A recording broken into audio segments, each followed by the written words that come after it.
Good morning students. આજે આપણે standard 10 subject ઇંગ્લિશમાં યુનિટ નંબર 1 અગેન્સ્ટ ધ ઓડ્સમાં આગળ અભ્યાસ કરીશું. મિત્રો, આ યુનિટમાં આપણે 3 પાર્ટ છે. તેનો ફર્સ્ટ હતો tracks to Tajnagar, second Sitapur light, એ બંનેનો આપણે અભ્યાસ કર્યો, અને થર્ડ નંબર છે પલક્કડ પબ્લિક લાઇબ્રેરી. મિત્રો, આપણે ટ્રેક્સ ટુ તાજનગરમાં જોયું કે જ્યારે સરકારે સ્ટેશન બનાવવા માટે ફંડ આપવાની ના પાડી અને કહ્યું કે વી હેવ નો ફંડ, ત્યારે તે ગામના લોકોએ ભેગા મળીને કુલ 21 લાખ રૂપિયા ભેગા કરી અને સ્ટેશન બનાવ્યું. આમ લોકોએ એક સરસ ઉદાહરણ પૂરું પાડ્યું. આપણી જે બીજી સ્ટોરી હતી સીતાપુર લાઇટ, એની અંદર ઉત્તર પ્રદેશમાં જ્યારે 60% લોકોના ઘરમાં વીજળી નથી, ત્યારે મેરા ગાંવ પાવર નામની એક સંસ્થા દ્વારા સોલાર પેનલથી ચાલતી સસ્તી, એન્વાયરમેન્ટનું ધ્યાન રહે તેવી, તેમજ તેમનો ધંધો રોજગાર થાય તે રીતે તેમને વીજળી પૂરી પાડી. હવે મિત્રો, આજે આપણે આપણો જે ત્રીજો પાર્ટ છે એનું નામ છે પલક્કડ પબ્લિક લાઇબ્રેરી. અહીંયા પબ્લિક એટલે સાર્વજનિક, કે જ્યાં બધા લોકો આ લાઇબ્રેરીનો ઉપયોગ કરી શકે. તો એવી એક લાઇબ્રેરી છે એટલે કે જ્યાં મેક્ઝિમમ બુક તો છે જ, પણ એ કેવું કામ કરી રહી છે કે જે વુમેનને મજબૂત, સ્ટ્રેન્જ કરી રહી છે. એક અલગ સ્પેસ એલોટ કરવામાં આવી છે. એના હોલમાં આ વુમેન માટે એલોટ કરવામાં આવ્યા છે કે જ્યાં આગળ તેમની સોશિયલ ડેવલપમેન્ટ એક્ટિવિટીઝ થઈ શકે. એવું આ પલક્કડ લાઇબ્રેરી ત્યાં કામ કરી રહી છે. સરકારનું માનવું હતું કે આની અંદર મોટે ભાગે મેલ રીડર એટલે કે પુરુષ વાંચનાર લાઇબ્રેરીમાં જ હોય છે, પણ આની અંદર કંઈક અલગ જ બન્યું અને જેની નોંધ દુનિયાએ લીધી. એવા કેરલાના પલક્કડ પબ્લિક લાઇબ્રેરીની સ્ટોરી આપણે અભ્યાસ કરીએ. સૌપ્રથમ મિત્રો, આપણે એની ગ્લોસરી વર્ડ જોઈએ તો પલક્કડ પબ્લિક લાઇબ્રેરીના ગ્લોસરી વર્ડ. ફર્સ્ટ વર્ડ છે ટુ ઇમ્પાવર, એટલે કે ટુ ગીવ પાવર, અધિકાર આપો, શક્તિ આપો. અહીં ઇમ્પાવર શબ્દ પાવરમાંથી બન્યું છે અને તે એક વર્બ છે, એક ક્રિયાપદ છે. તો એનો અર્થ થાય ટુ ગીવ પાવર એટલે કે શક્તિ આપવી, અધિકાર આપવો. સેકન્ડ નંબર છે કાઉન્સેલર, તો એટલે એડવાઇસ ગિવન ટુ સમવન, એટલે કે કોઈને સલાહ આપવી. ત્યારબાદ ડિસ્પ્યુટ મીન્સ એ ક્વારલ, કોન્ફ્લિક્ટ એટલે કે તકરાર, ઝઘડો, તે શબ્દ એનો અર્થ થાય. ત્યારબાદ આગળનો વર્ડ જોઈએ તો ફોર્મ્યુલેટ, તો to create by careful effort, એટલે કે બનાવવું. અહીં ફોર્મ્યુલા શબ્દ ઉપરથી આ ક્રિયાપદ બન્યું છે ટુ ફોર્મ્યુલેટ, એટલે કે બનાવવું. ત્યારબાદ beacons means someone or something that guides or give hope to other, એટલે એક મિસાલ, એક દીવાદાંડી, એ એટલે કે બીકોન. ત્યારબાદ ડિસ્ક્રીટ મીન પ્રોડ્યુન્ટ, ઇન્ટેલિજન્ટ એટલે કે સમજદાર. ત્યારબાદ ક્લાઇમેટ મીન્સ એટમોસ્ફિયર, એટલે કે માહોલ, વાતાવરણ. Rural means related to the village, એટલે કે ગામડાને લગતું, ગ્રામ્ય. ત્યારબાદનો આગળનો વર્ડ છે squander means waste time in foolish manner, એટલે કે દુર્વ્યય કરવો, સમય બગાડવો. તો આપણે we are watching TV too much, we can say it we wasting our time. તો આપણે વધુ પડતી ટીવી જોઈએ તો આપણે શું કરીએ, આપણે આપણો સમય બગાડીએ. તો એ માટેનો શબ્દ છે સ્ક્વેડ્રોન. ત્યારબાદ ટુ પોઈન્ટ આઉટ એટલે કે ધ્યાન દોરવું. ઇન ફ્રન્ટ ઓફ એટલે કે ની સામે. ટુ સ્ટેન્ડ ટોલ બીજાથી જુદું તરી આવવું, બીજા વસ્તુથી અલગ જ્યારે તરી આવીએ ત્યારે આપણે આ શબ્દનો ઉપયોગ કરીએ છીએ, ટુ સ્ટેન્ડ ટોલ. મિત્રો ફરી વખત આ શબ્દો જોઈએ. To empower, to give power, અધિકાર આપવો અથવા તો શક્તિ આપવી પણ થાય. Counsel, advice given to someone, સલાહ આપવી. ડિસ્પ્યુટ, એ ક્વારલ, કોન્ફ્લિક્ટ, તકરાર, ઝઘડો. Formulate, to create by careful effort એટલે કે બનાવવું. Beacon, someone or something that guides or give hope to others. મિસાલ, દીવાદાંડી. ડિસ્ક્રીટ, પ્રુડન્ટ, ઇન્ટેલિજન્ટ એટલે કે સમજદાર. ક્લાઇમેટ, એટમોસ્ફિયર, માહોલ, વાતાવરણ. Rural, related to the village. ગ્રામ્ય, ગામડાને લગતું, ગ્રામીણ. ત્યારબાદ સ્ક્વેડ્રોન એટલે waste time in foolish manner, દુર્વ્યહ કરવું. ટુ પોઈન્ટ આઉટ, ધ્યાન દોરવું. ઇન ફ્રન્ટ ઓફ, ની સામે. ટુ સ્ટેન્ડ ટોલ, બીજાથી જુદું તરી આવવું. વિદ્યાર્થી મિત્રો, તમારે આ ગ્લોસરી વર્ડ તમારી અંગ્રેજી વિષયની નોટમાં લખવાના છે. હવે આપણે યુનિટ તરફ જઈએ તો પાઠનું નામ છે Palakkad public library. In Kerala, the Palakkad district public library has been set up and running since September 2013. અહીં મિત્રો સેટ શબ્દ આપેલો નથી, પુસ્તકમાં આપેલો છે તો આપણે વાંચવાનું.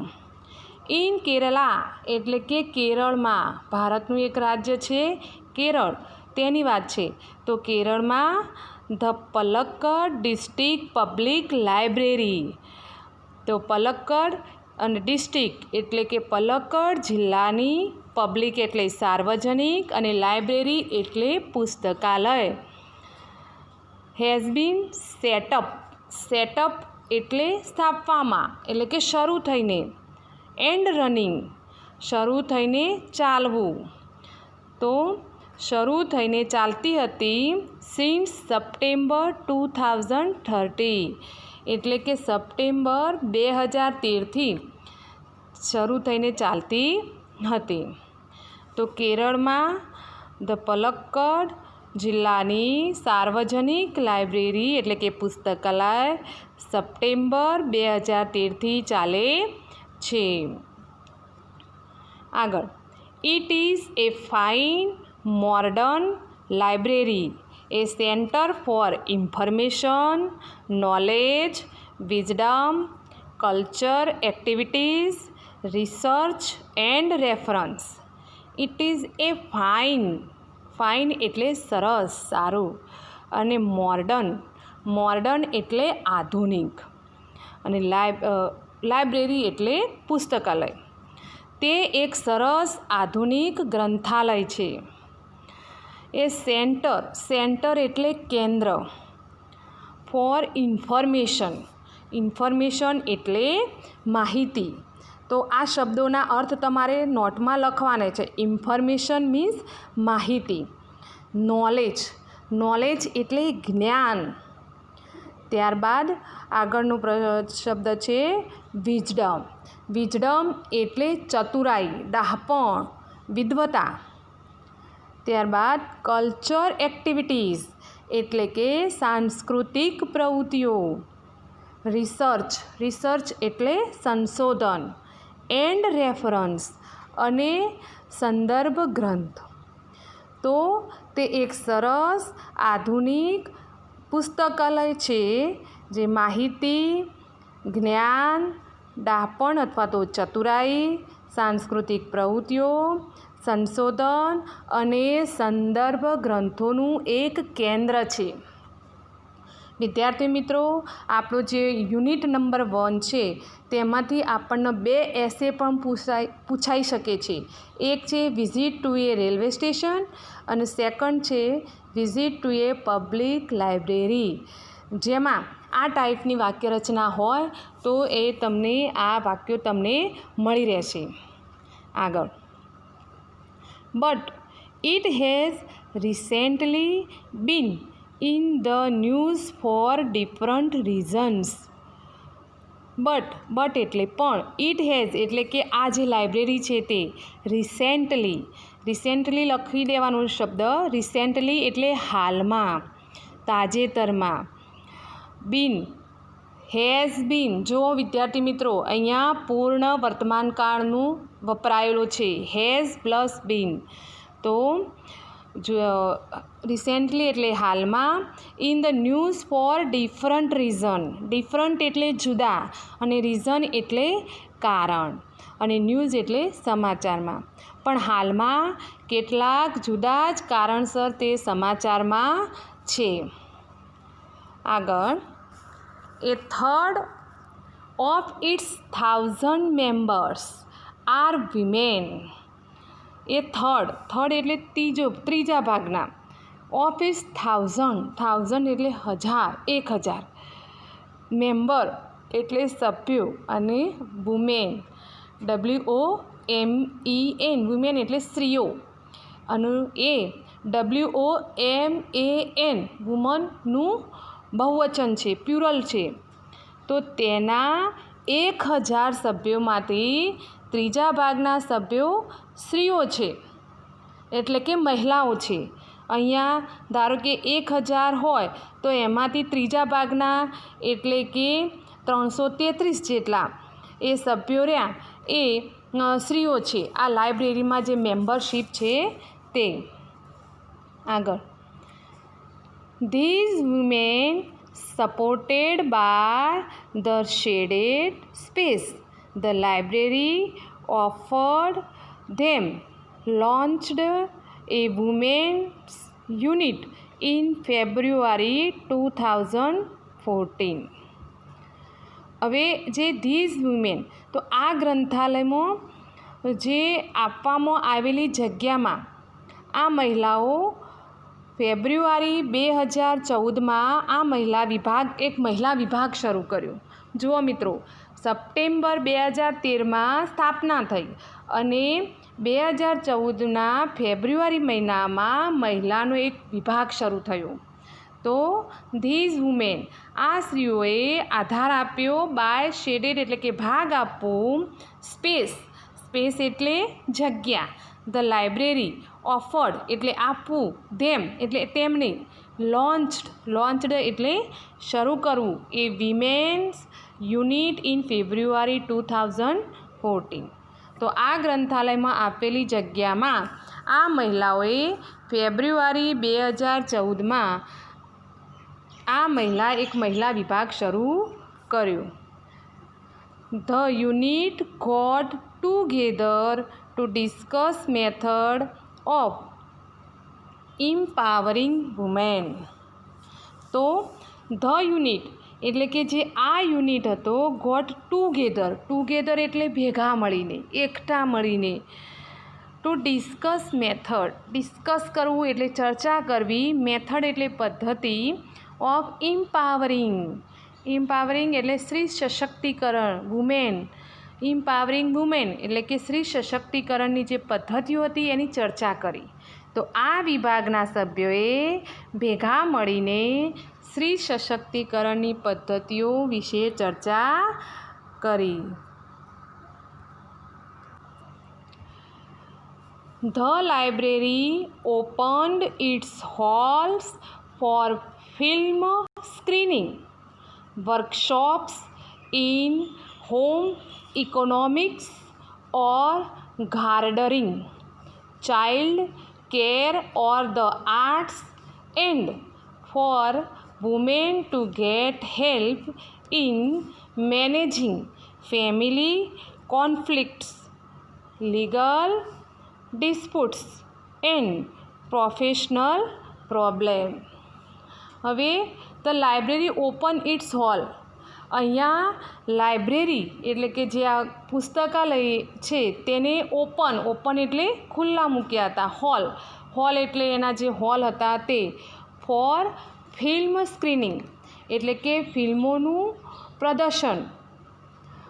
વર્કશોપ ઇન હોમ ઇકોનોમિક્સ એટલે કે ઘરનું આર્થિક વ્યવસ્થા. વર્કશોપ એટલે કે એક વર્કશોપ એટલે કે ઘરનું આર્થિક ના જે વ્યવસ્થા હતી એની વર્કશોપ એટલે કાર્યશાળાઓ. ઓર ગાર્ડનિંગ એટલે કે બાગાયત. ગાર્ડનિંગ કરવું એટલે કે બાગાયત વિશે કાર્યશાળાઓ. ત્યારબાદ ચાઇલ્ડ કેર એટલે બાળકોનો ઉછેર. ઓર એટલે અથવા. ધ આર્ટ્સ અથવા કલા. એન્ડ અને for women to get help in managing family. મહિલાઓને કૌટુંબિક જે મેનેજિંગ કરવું એટલે કે સંભાળવું. ફેમિલી કોન્ફ્લિક્ટ એટલે કે કૌટુંબિક જે ઝઘડા છે તેનું મેનેજિંગ કરવું એટલે કાબૂમાં રાખવું અથવા તો એનું સંભાળવું. લીગલ ડિસ્પ્યુટ એટલે કે કાયદાકીય જે એમની કાયદાકીય તકરાર છે, કાયદાકીય ઝઘડા છે.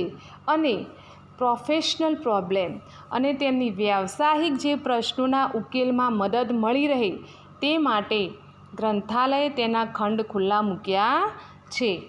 ફરી જોઈએ તો the library open its hall for film screening, workshop in home economics or gardening, child care or the arts and for women to get help in managing family conflict, legal disputes and professional problems.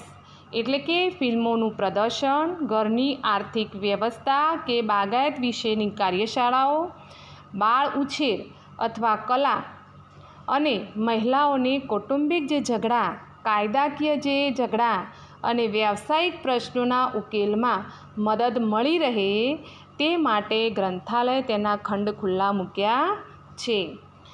The secretary of the library pointed out that through reading, women would realize their own strength and forge a unity. The secretary એટલે મંત્રી. તો આ જે of the library એટલે કે આ ગ્રંથાલયના મંત્રીએ ધ્યાન દોર્યું છે કે થ્રુ રીડિંગ એટલે કે વાંચન દ્વારા વુમન એટલે કે મહિલાઓ અથવા તો સ્ત્રીઓ would realise their own strength પોતાની શક્તિને રિયલાઇઝ થવું એટલે ઓળખ થવી એટલે કે પારખી. એન્ડ ફોર્જ એટલે આગળ વધવું. એ યુનિટી અને એકતા સાધી શકે છે. એટલે કે ગ્રંથાલયના મંત્રીએ ધ્યાન દોર્યું છે કે વાંચન દ્વારા મહિલાઓ પોતાની શક્તિને ઓળખીને એકતા અથવા તો સંગઠન સાધી શકે છે. Next, it was noted that the lending libraries of earlier times were disappearing and the present rural reading room were too often full of only male reader.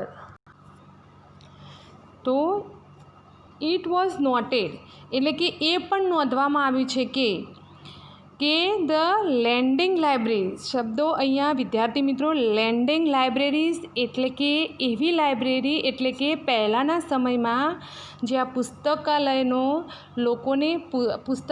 લોકોને પુસ્તક વાંચવા આપતા એટલે કે ઉછીનું આપતા અને સમયગાળો પૂરો થાય એટલે એ લોકો એ પુસ્તક લાઇબ્રેરીને પાછું આપતા. તો એવી જે ગ્રંથાલયો એટલે કે લેન્ડિંગ લાઇબ્રેરી તો પહેલાંના સમયમાં જે લેન્ડિંગ એટલે જે ગ્રંથાલયોની સંખ્યા ઘટી રહી હતી અને હાલના જે ગ્રામીણ વાચક જે રૂરલ પ્રેઝન્ટ એટલે હાલના રૂરલ રીડિંગ રૂમ્સ જે હાલના ગ્રામીણ વાંચન ખંડો વધુ too often full of only male reader એટલે કે વધુ પુરુષ વાચકોથી મેલ રીડર એટલે કે પુરુષ વાચકોથી ભરેલા રહેતા હતા. The unit discussed that if the once well-reading women of Kerala continued to squander their hours in front of television, it would encourage a climate in which women are afraid to go out after dark. અહીંયા એ પણ જુઓ, the unit discuss, તો આ જે unit એટલે એકમ, discuss એટલે ચર્ચા કરી છે કે, તો આ વિભાગે આ એકમે ચર્ચા કરી છે કે જો વન્સ વેલ રીડ એટલે કે શિક્ષિત, વુમેન એટલે સ્ત્રી, જો કેરળની શિક્ષિત જે સ્ત્રી ટીવી સામે કન્ટિન્યુ ટુ સ્ક્વેન્ડર એટલે દુર્વ્યવહાર કરવો એટલે કે સમય બગાડવો, તો ટીવી સામે કલાકો સુધી બેસી રહે, ઇન ફ્રન્ટ ઓફ એટલે ની સામે બેસી રહીને સમયનો દુર્વ્યવહાર એટલે કે સમય બગાડવાનું ચાલુ રાખશે તો it would encourage a climate in which women are afraid to go out after dark. તો એક એવું વાતાવરણ, એક એવું પ્રોત્સાહન મળશે કે જેમાં સ્ત્રીઓ અંધારું થતાં બહાર જતાં ડરશે. સો the unit has formulated plans on opening separate reading rooms for women. સો એટલે કે આથી ધ યુનિટ એટલે કે આ જે વિભાગ હેઝ ફોર્મ્યુલેટેડ એટલે બનાવવું અથવા તો તૈયાર કરવું, પ્લાન એટલે એક યોજના, ઓફ ઓપનિંગ સેપરેટ શબ્દનો અર્થ થાય અલગ, તો આથી મહિલા વિભાગે સ્ત્રીઓ માટે એક અલગ વાંચન ખંડ ખોલવાની યોજના પણ બનાવી. Next paragraph. Palakkad's district library stands tall as a beacon to encourage women's empowerment through classes, clubs, workshops and reading rooms. તો પલક્કડ ડિસ્ટ્રિક્ટ એટલે કે પલક્કડ જિલ્લાની જે લાઇબ્રેરી એટલે કે પુસ્તકાલય સ્ટેન્ડ ટોલ એઝ એટલે એક અલગ તરી આવે છે, બીકોન એટલે એક મિસાલ કહેવાય, એક પ્રતીક કહેવાય, એક દીવા દાંડી કહેવાય, તો એક મિસાલ દ્વારા પ્રોત્સાહન આપે છે ઇમ્પાવરમેન્ટ, વુમેન્સ ઇમ્પાવરમેન્ટ એટલે કે સ્ત્રી સશક્તિકરણને પ્રોત્સાહન આપે છે થ્રુ એટલે દ્વારા, કોના દ્વારા? ક્લાસીસ એટલે કે વર્ગો દ્વારા, ક્લબ્સ એટલે કે ક્લબ દ્વારા, વર્કશોપ એટલે કે કાર્યશાળાઓ, એન્ડ રીડિંગ રૂમ્સ અને વાંચન ખંડો દ્વારા આ જે સ્ત્રી સશક્તિકરણને પ્રોત્સાહન આપે છે. આગળ, and then there are the books which will provide the woman the strength they need to make good use of these opportunities. અહીં એન્ડ અને than there are the books અને વળી અહીં એવા પણ પુસ્તકો છે વિચ કે જે વિલ પ્રોવાઈડ અહીંયા જો વિદ્યાર્થી મિત્રો વિલ પ્રોવાઈડ એટલે કે સાદો ભવિષ્યકાળનું વાક્ય છે, પ્રોવાઈડ એટલે પૂરું પાડવું અને વિલ એ ભવિષ્ય કાળનું એક ક્રિયાપદ છે, તો વિલ પ્રોવાઈડ એટલે પૂરું પાડશે ધ વિમેન ધ સ્ટ્રેન્જ એટલે શક્તિ, they need to make good use of this opportunity એટલે તક, તો અને વળી અહીં એવા પુસ્તકો છે કે જે મહિલાઓને આવી તકનો સુયોગ્ય ઉપયોગ થાય કરવા માટે જરૂરી શક્તિ પણ આપે છે. તો વિદ્યાર્થી મિત્રો, તમને આ યુનિટમાં ખબર પડી હશે પલક્કડ પબ્લિક લાઇબ્રેરીની અંદર. તો વિદ્યાર્થી મિત્રો, તમે પણ ઘરે આજે જે ભણ્યા તે 2-3 વખત વાંચન કરશો.